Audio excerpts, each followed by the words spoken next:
আজ আমার দুধ আলু ভাতে খেতে ইচ্ছা করেছে। আগে ভাতটা সুন্দর করে মেখে ফেলেছি।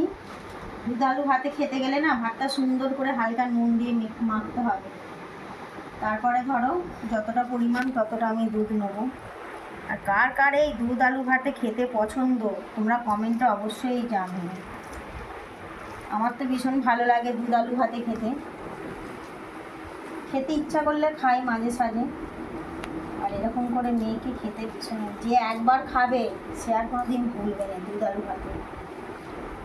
তার সঙ্গে একটু হালকা চিনি নিয়ে নিয়েছি দুধের সাথে, আর একটু নুন দিয়েছি। এবার খাবো।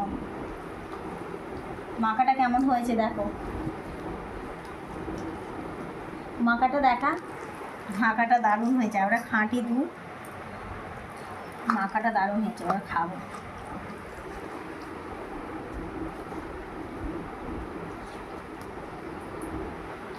অমৃত, কি ভালো লাগছে। অনেকদিন পর দুধ আলু ভাতে খাচ্ছি তো, কি ভালো লাগে।